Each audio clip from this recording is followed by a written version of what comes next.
ಗುರುಗಳೇ, ಇನ್ನು ರಾಘವೇಂದ್ರ ಸ್ವಾಮಿಗಳ ವೃಂದಾವನದ ಬಗ್ಗೆ ತಾವು ಹೇಳ್ತಿದ್ರಿ. ನಾವು ಯೂಶಲಿ ಮಂತ್ರಾಲಯಕ್ಕೆ ಹೋದಾಗ ಅಲ್ಲೊಂದು ಚಾರ್ಟ್ ಹಾಕಿರ್ತಾರೆ. ವೃಂದಾವನ, ರಾಯರ ವೃಂದಾವನ, ಬಲಭಾಗದಲ್ಲಿ ಈ ದೇವರಿದ್ದಾರೆ, ಪೂರ್ವದಲ್ಲಿ ಇವರಿದ್ದಾರೆ, ಇವ್ರು ಹೀಗೆ ಅನುಗ್ರಹ ಮಾಡ್ತಾರೆ ಅಂತ ಹೇಳಿ. ಅದ್ರ ಬಗ್ಗೆ ಹೇಳೋದಾದ್ರೆ ಗುರುಗಳೇ, ಬೃಂದಾವನದಲ್ಲಿ ಹೇಗೆ ಅನುಗ್ರಹ ಮಾಡ್ತಾರೆ ಅಂತ ಅಂದ್ರೆ ನರಸಿಂಹದೇವರಿದ್ದಾರೆ, ರಾಮದೇವರಿದ್ದಾರೆ, ಕೃಷ್ಣದೇವರಿದ್ದಾರೆ ಅಂತೆಲ್ಲ ಹೇಳ್ತಾರೆ. ಅಂದರೆ ಎಲ್ಲ ದೇವತೆಗಳು ಅವರು 3 ಅವತಾರದಲ್ಲಿ ಸ್ವತಃ ಪ್ರಹ್ಲಾದರಾಗಿದ್ದಾಗ ನರಸಿಂಹದೇವ್ರನ್ನ ಉಪಾಸನೆ ಮಾಡಿದ್ರು ಅಲ್ವಾ? ಹೌದು. ಹಾಗೆ ಮುಂದಿನ ವ್ಯಾಸರಾಜರಾಗಿದ್ದ ಶ್ರೀಕೃಷ್ಣನ ಉಪಾಸನೆ ಮಾಡ್ತಾರೆ.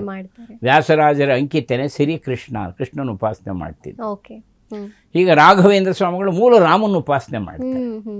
ಈ ಮೂಲ ರಾಮ ಅಂದರೆ ಯಾವುದು ಅಂತಂದರೆ ಚತುರ್ಮುಖ ಬ್ರಹ್ಮದೇವರು ಸೃಷ್ಟಿಕರ್ತನಾದಂಥ ಬ್ರಹ್ಮದೇವರು ವಿಶ್ವಕರ್ಮನಿಗೆ ಹೇಳಿಸಿ ತಂತ್ರಸಾರದ ರೀತಿಯಲ್ಲೇ ರಾಮದೇವ್ರನ್ನ ಒಂದು ಮಾಡಿಸ್ತಾರೆ. ಪಂಚಲೋಹದ ಅದ್ಭುತವಾದ ರಾಮದೇವರು ಪುರಾಣ ಇದು. ರಾಮ ಸೀತೆ ಲಕ್ಷ್ಮಣ ಪ್ರಾಣದೇವರು ಮಾಡಿಸ್ತಾರೆ. ಆ ಬ್ರಹ್ಮದೇವರು ಪೂಜೆ ಮಾಡ್ತಿರ್ತಾರೆ. ಅದನ್ನು ಚತುರ್ಮುಖ ಬ್ರಹ್ಮದೇವರು ಪೂಜೆ ಮಾಡ್ತಿರ್ತಾರೆ. ಅದೇ ಇರೋದು ಮೂಲ ರಾಮದೇವರು. ಮೂಲ ರಾಮ ಅಂದರೆ ಅರ್ಥ ಅದೇನೆ. ಚತುರ್ಮುಖ ಬ್ರಹ್ಮದೇವರು ಉಪಾಸನೆ ಮಾಡ್ತಿದ್ದು ನೋಡಿ, ಅದರ ಅನುಗ್ರಹ ಆಗ್ತಿರುತ್ತೆ. ಆ ಮೂಲ ರಾಮದೇವರು ಮತ್ತೆ ನರಸಿಂಹದೇವರು ಅವರೇ ಹೇಳಿದ್ದಾರೆ, ಸದಾ ನೀನು ಹಿಂದೆ ಇದ್ದು ನಾನು ನಿನಗೆ ಅನುಗ್ರಹ ಮಾಡ್ತೀನಿ. ಸ್ವತಃ ಒಂದ್ಸಲಿ ವೆಂಕಟನಾಥ ರಾಘವೇಂದ್ರ ಸ್ವಾಮಿಗಳ ಪೂರ್ವಾಶ್ರಮ ಸುಧೀಂದ್ರ ತೀರ್ಥರು ಅವ್ರ ಗುರುಗಳು ಹೇಳ್ತಾರೆ, ನೀವು ಸನ್ಯಾಸತ್ವ ಸ್ವೀಕಾರ ಮಾಡು ಅಂದಾಗ ಅವ್ರು ಭಯ ಪಟ್ಬಿಡ್ತಾರೆ. ಕ್ವಾಹಂ ನ್ಯಾಸ ಕುತ್ರ ಸಿಂಹಾಸನ, ನಾನೆಲ್ಲಿ ಸನ್ಯಾಸತ್ವ ಇಲ್ಲಿ, ನನಗಿನ್ನೂ ಜ್ಞಾನವೇ ಬಂದಿಲ್ಲ, ನಾನಿನ್ನೂ ಈಗ ಜ್ಞಾನ ಅರ್ಜನೆ ಮಾಡ್ತಾ ಇದ್ದೀನಿ. ಮತ್ತೆ ನನ್ನ ಹೆಂಡತಿನೂ ತುಂಬ ಚಿಕ್ಕವಳು, 20 ವರ್ಷ ಅಷ್ಟೇ, 20 ವರ್ಷ ಹೆಂಡತಿಗೆ. ನಾವು ಕಡುಬಡತನದಲ್ಲಿ ಇದ್ದವರು, ಈಗೀಗ ಈ ಮಠದಲ್ಲಿ ಸ್ವಲ್ಪ ಆಹಾರ ಸಿಗ್ತಾ ಇದೆ. ನಮ್ಗೆ ಯಾರು ಕೆಲವು ಹೇಳ್ಕೊತಿರಲ್ಲ ಪಾಪ. ಒಂದೇ ಒಂದು ಜೊತೆ ದೋತ್ರ ಇತ್ತಂತೆ ವೆಂಕಟನಾಥನ ಹತ್ರ. ಪ್ರಕಾಂಡ ಪಂಡಿತರು, ಏನೋ ಸರಸ್ವತಿ ತಾಂಡವಾಡ್ತಿದ್ಲು ಅವರ ನಾಲಿಗೆಯಲ್ಲಿ. ಆದರೆ ದರಿದ್ರ ತಿನ್ನಕ್ಕೇನೂ ಇಲ್ಲ. ವಾರದಲ್ಲಿ 2 ದಿವಸ 3 ದಿವಸ ಉಪವಾಸ. ಆ ಇದ್ದ ಒಂದೇ ಪಂಚನ ರಾತ್ರಿ ಎಲ್ಲ ಒಗೆದು ಒಣಗಿ ಹಾಕಿ ಮಾರನೇ ದಿವಸ ಉಟ್ಕೊಂಡು ಹೋಗೋರಂತೆ. ಇದನ್ನು ಯಾರು ಕೆಲವು ಹೇಳ್ಕೊತಾ ಇರಲ್ಲ. ಇವತ್ತು ಎಷ್ಟು ಜನ ನಾವು ಭಗವಂತ ನಿಂದನೆ ಮಾಡಿಬಿಡ್ತೀವಿ, ನಮ್ಗೆ ಆ ಸುಖ ಬೇಕು, ಈ ಸುಖ ಬೇಕು ಅಂತ. ಮಹಾಭಾರತದಲ್ಲಿ ನಾರದ ಮಹರ್ಷಿಗಳು ಒಂದು ಮಾತು ಹೇಳ್ತಾರೆ. ಆಕಾಶದಿಂದ ಕೈ ಮುಗಿತಾ ಇರ್ತಾರೆ ಹೀಗೆ ನಾರದ ಮಹರ್ಷಿ, ಯಾವಾಗ ಗುರುಕುಲ. ಕೃಷ್ಣ ಕೇಳ್ತಾರೆ, ನಾರದ ಯಾರು ಕೈ ಮುಗಿತಿದ್ದೀನಿ ನೀನು ಅಂತ.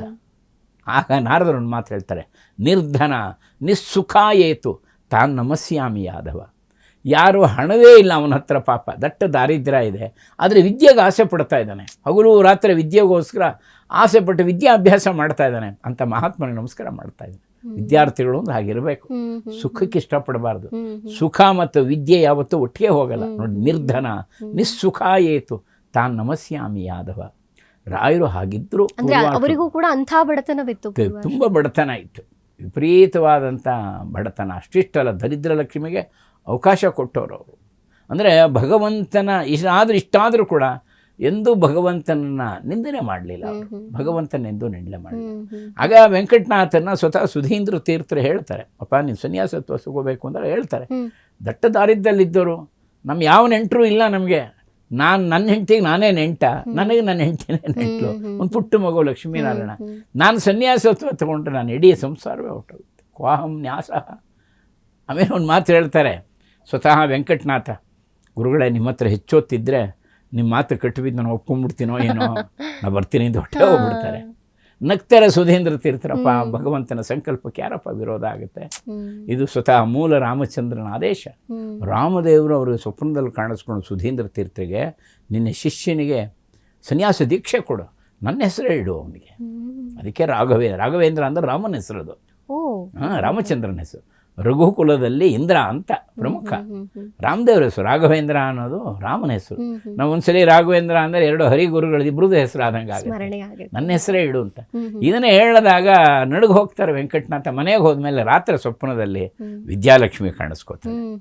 ಒಳ್ಳೆ ರೇಷ್ಮೆ ಸೀರೆ, ಒಳ್ಳೆ ಬಿಳಿ ರೇಷ್ಮೆ ಸೀರೆ, ಮಂಗಳ ಮೂರ್ತಿ, ಏನು ಪ್ರಜ್ವಲಿಸ್ತಾ ಇದ್ದಾಳೆ ಆಕೆ. ಎಲ್ಲ ಆಭರಣಗಳನ್ನ ಹಾಕ್ಕೊಂಡು ಮಹಾ ತೇಜಸ್ಸು. ಇವ್ರಿಗೆ ಅರ್ಧಂಬರ್ಧ ಸ್ವಪ್ನ ಇದ್ದಾಗ ಎದ್ದು ಕೂತ್ಕೋತಾರೆ, ನಮಸ್ಕಾರ ಮಾಡ್ತಾರಮ್ಮ. ಯಾರು ತಮ್ಮ ನೀನು? ನಾನು ವಿದ್ಯಾಲಕ್ಷ್ಮಿ ವೆಂಕಟನಾಥ. ನಿನ್ನ ಗುರುಗಳು ಹೇಳಿದಾಗೆ ಸನ್ಯಾಸತ್ವ ಸ್ವೀಕಾರ ಮಾಡು.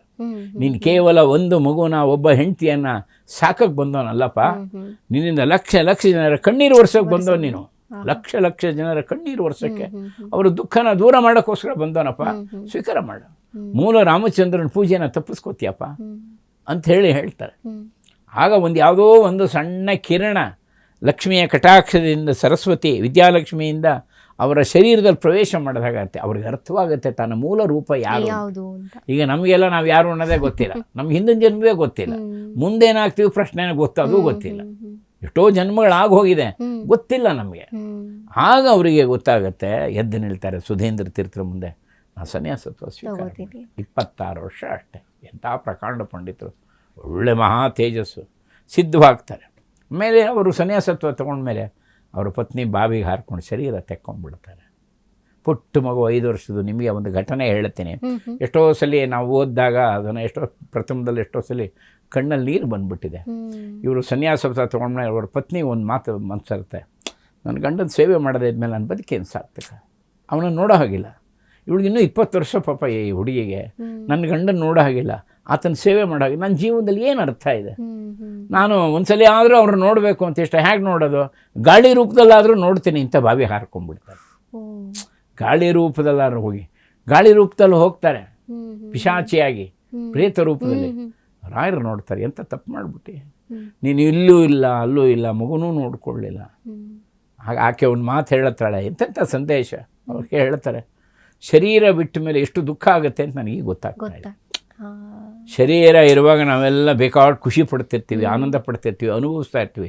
ಖುಷಿಯೋ ಖುಷಿ, ಆನಂದವೋ ಆನಂದವೋ, ತಿಂತಾನೇ ಇರೋದು, ನಿದ್ರೆ ಮಾಡ್ತಾನೇ ಇರೋದು, ಮಾಡಬಾರ್ದೆಲ್ಲ ಮಾಡ್ತಾನೆ ಇರೋದು, ಅಂತಾನೆ ತಿಂತಾ ಇರೋದು, ಅಂತ ಇರೋದು, ಮಾಡ್ತಾನೇ ಇರ್ತೀವಿ. ಶರೀರ ಹೋದ ಮೇಲೆ ಆ ಜೀವಕ್ಕೆ ಎಷ್ಟು ಸಂಕಟ ಆಗುತ್ತೆ. ಆಕೆ ಹೇಳ್ತಾಳೆ, ರಾಯರು ಹೇಳ್ತಾರೆ, ಇಲ್ಲಿ ಭಗವತ್ ಚೋದಿತ ಇದು ತೀರ್ಥವನ್ನು ತೆಗೆದು ಆಕೆಗೆ ಸಂಪ್ರೋಕ್ಷಣೆ ಮಾಡಿದಾಗ ಉತ್ತಮ ಲೋಕಪ್ರಾಪ, ಒಳ್ಳೆ ತೇಜಸ್ವಿ ಹೆಣ್ಮಕ್ಳ ಥರ ಕಾಣ್ತಾಳೆ ಆಕೆ, ದಿವ್ಯ ಅಪ್ಸರೆ ಥರ, ಒಳ್ಳೆ ಶರೀರದಲ್ಲಿ ಒಳ್ಳೆ ಗಂಧಾಕ್ಷತೆ, ಒಳ್ಳೆ ಹೂವು ಮುಡ್ಕೊಂಡಂಥ ಮಹಾತಾಯಿ ಮಹಾಲಕ್ಷ್ಮಿ ಥರ ಕಾಣ್ತಾಳೆ, ಉತ್ತಮ ಲೋಕ ಪಡೀತಾರೆ. ಆಗೇನಾಗುತ್ತೆ ಅಂದರೆ, ಈ ಮಗು ಇರುತ್ತಲ್ಲ 5 ವರ್ಷದ ಬಾಲಕ, ಗುರುಗಳು ಹೇಳಿರ್ತಾರೆ, ನಿನ್ನ ಮಗನಿಗೆ ನೀನು ಉಪನಯನ ಮಾಡಿಬಿಡು ವೆಂಕಟನಾಥ, 5 ವರ್ಷ ಇನ್ನುವೆ ಉಪನಯನ ಮಠದಲ್ಲೇ ಖರ್ಚು ಮಾಡಿಸ್ತೀವಿ, ಮಾಡಿಬಿಡಪ್ಪ ಅಂತ. ಭಾಳ ಸಂತೋಷ ಆಗುತ್ತೆ ಅವ್ರಿಗೆ, ನನ್ನ ಮಗನ ಉಪನಯನ ಆಗುತ್ತೆ ಅಂತ. ಅವ್ರ ತಾಯಿಗಂತೂ ಇನ್ನೂ ಸಂತೋಷ, ಸರಸ್ವತಿಗೆ ನನ್ನ ಮಗನಿಗೆ ಮಠದಿಂದಲೇ ಮಾಡಿಸ್ತಾ ಇದ್ದಾರೆ. ಪಾಪ ಇದೆಲ್ಲ ಗೊತ್ತಿಲ್ಲ ರಹಸ್ಯ ಅವ್ರಿಗೆ, ಸನ್ಯಾಸತ್ವ ಸ್ವೀಕಾರ ಮಾಡ್ತಾರೆ ಅಂತ. ಉಪನಯನ ಎಲ್ಲ ಆಗುತ್ತೆ. ಅದಾಗಿ ಒಂದು 15 ದಿವಸಕ್ಕಷ್ಟೇ ಅವ್ರು ಸನ್ಯಾಸತ್ವ ತೊಗೊಂಡು ತಾಯಿ ಹೊಟ್ಟೋಗ್ತಾಳೆ. ಆ ಮಗು ಅಳುತ್ತೆ, ನಿಮ್ಮಮ್ಮ ದೇವ್ರ ಹತ್ರ ಹೋಗಿದ್ದಾಳೆ, ಆ ಮಗುನ ಕೈ ಉಪನಯನ ಆಗಿದೆಯಲ್ಲ, ಕೈ ಹಿಡ್ಕೊಂಡೆಲ್ಲ ಸಂಸ್ಕಾರ ಮಾಡಿಸ್ತಾರೆ. 5 ವರ್ಷದ ಬಾಲಕ ತಾಯಿ ಸಂಸ್ಕಾರ ಮಾಡುತ್ತೆ. ಒಂದು 15 ದಿವಸ ಆದಮೇಲೆ ಆ ಮಗು ಒಳಗೆ ಶುರು ಮಾಡಿಬಿಡುತ್ತೆ, ನಾನು ಅಪ್ಪನ ನೋಡಬೇಕು, ಅಪ್ಪನ ನೋಡಬೇಕು. ಎರಡೇ ಅದಕ್ಕಿದ್ದ ಜೀವನದಲ್ಲಿ, ಅಮ್ಮ ಅಪ್ಪ, ಅಪ್ಪನ ನೋಡಬೇಕು ಅಂತ. ಎಲ್ಲ ಸಮಾಧಾನ ಮಾಡಿದ್ರು ಒಪ್ಪಲ್ಲ ಅದು. ಸುತ ಆಹಾರ ಬಿಟ್ಬಿಡುತ್ತೆ ಆ ಮಗು, ನಾನು ಅಪ್ಪನ ನೋಡಲೇಬೇಕು ಅಂತ. ರಾಘವೇಂದ್ರ ಸ್ವಾಮಿಗಳ ಪೂರ್ವ ಆಶ್ರಮದ ಗುರುರಾಜಾಚಾರ್ಯ ಅಂತೇಳಿ ಅವ್ರು ಹೇಳ್ತಾರೆ, ನಾನು ತೋರಿಸ್ತೀನಿ ನಿಮ್ಮ ಅಪ್ಪನ, ನಾನು ತೋರಿಸ್ತೀನಿ, ಅಳಬೇಡ. ಎಷ್ಟು ಸಂಕಟ ಅದು ನೀವು ಓದ್ತಾ ಇದ್ದರೆ ಎಷ್ಟು ದುಃಖ ಆಗುತ್ತೆ.